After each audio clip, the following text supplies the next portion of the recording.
5 جو محبت دکھانے کے طریقے ہیں، اس میں سے جو 5واں ہے نا، وہ اگر نہ ہو تو باقی کے 4 بیکار ہو جاتے ہیں.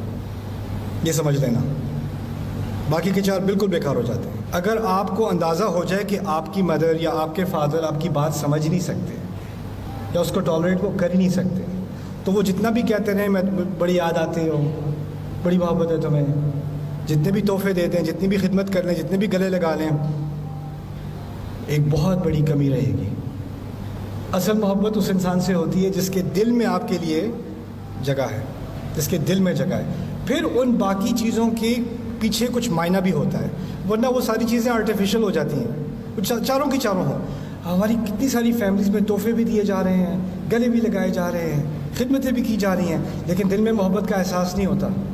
کتنے لڑکے لڑکیاں مجھے آ کے کہتے ہیں مجھے تو لگتا ہے میری فیملی مجھ سے پیار ہی نہیں کرتی، مجھے تو بوجھ سمجھا ہوا ہے، میں تو بس ڈس اپوائنٹمنٹ ہوں، میرے ابو کبھی مجھ سے خوشی نہیں ہوتے.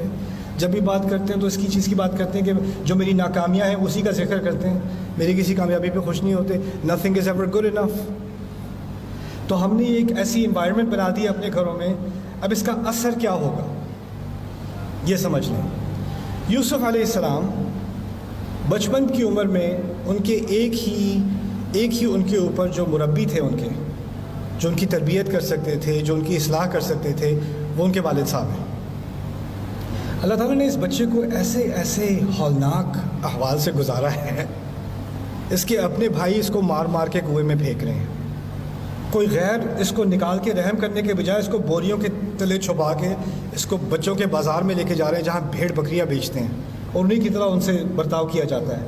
پھر وہ کسی اور ملک میں پہنچ جاتا ہے یہ بچہ، جہاں جس کی زبان بھی اس کو نہیں آتی، اور وہاں اب نہ اس کو کبھی اپنے ابو سے کوئی تعلق نہیں رہا، اپنی امی سے نہیں رہا، فیملی سے کٹ چکا ہے. کتنا ٹراما ہے اس بچے کے دل کے اوپر، کتنی مشکلوں سے. اور پھر اس کی تقریباً پوری نوجوانی جیل کے اندر گزری ہے، تقریباً پوری جوانی.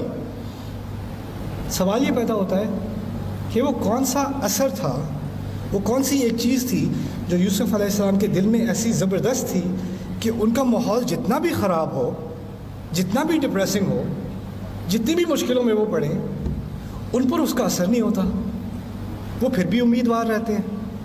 ذالک من فضل اللہ علینا، جیل کے اندر کہہ رہے ہیں اللہ تعالیٰ کے فضلوں میں سے ہے ہمارے اوپر. جیل میں بیٹھ کے کون کرتا ہے اللہ کا بڑا کرم ہے؟ کون کہتا ہے؟ کیسے ان کا یہ آؤٹ لک بنا؟ کیسے یہ بنا؟ ایسے کہ جس باپ نے یہ دروازہ کھولا تھا نا کہ وہ آپ سے محبت کا اظہار 5 طریقے سے، جس کی طرف ہلکا سا اشارہ کر دیا، اور آپ ان سے محبت کا اظہار کر سکتے ہو. ایک دفعہ وہ محبت آ جائے، اس کے بعد جو ہدایت دی جاتی ہے نا، وہ 1-2 الفاظ بھی ہوں، وہ ساری زندگی اس بچے کے ساتھ رہیں گے. اس بچے کو بار بار تقریر کرنے کی ضرورت نہیں ہے. آپ لوگ فیملی میں کہتے ہو، میں تو اپنے بیٹے سے کہتی رہتی ہوں نماز پڑھ نماز پڑھ نماز پڑھ، وہ پڑھتا ہی نہیں.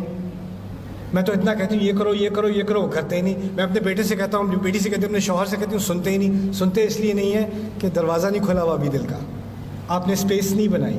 آپ کو سنوانا ہے، سننا نہیں ہے. اگر سنوانا ہوتا ہے نا تو پھر پہلے سننا پڑتا ہے اور دل سے سننا پڑتا ہے. یہ چھوٹی سی ہدایت قرآن نے دی ہے، اس سے زندگی بہت خوبصورت ہو سکتی ہے. اور ہو سکتا ہے ہم بھی اس معاملے میں غافل تھے، اس معاملے میں ہم اپنی فیملی میں، اپنی سوسائٹی میں غافل تھے. اور اگر یہ نہیں ہوگا تو کیونکہ ہماری ینگ جنریشن کو بہت ساری مشکلات کا سامنا کرنا ہے نا، بہت سارے پریشرز ہیں ان کے اوپر. اب کیا کرتے ہیں وہ ان پریشرز کے اندر وہ گر جاتے ہیں، پھسل جاتے ہیں، غلطی ہو جاتی ہے. جب غلطی بھی ہو جاتی ہے دوستوں کو بتا دیں گے، کسی غیر کو بتا دیں گے، گھر میں کبھی کسی کو نہیں بتائیں گے، کیونکہ گھر میں وہ برداشت نہیں ہے. گھر میں یہ ماحول نہیں ہے کہ اگر گرے ہو بیٹا تو چلو میں تمہیں دوبارہ اٹھا لوں، میں تمہاری مدد کر دوں. وہ رفع کہاں پہ گئی؟ یہ یا ابتی، اتنا چھوٹا سا یا ابتی، اس پہ ہی انسان تدبر کر لے تو شاید پوری زندگی، پوری فیملی کی زندگی، آنے والی نسلوں کی زندگی خوبصورت بن جائے. جزاکم اللہ خیرا، بارک اللہ لی ولکم فی القرآن الحکیم، ونفعنی وإیاکم بالآیات والذکر الحکیم. السلام علیکم ورحمۃ اللہ وبرکاتہ.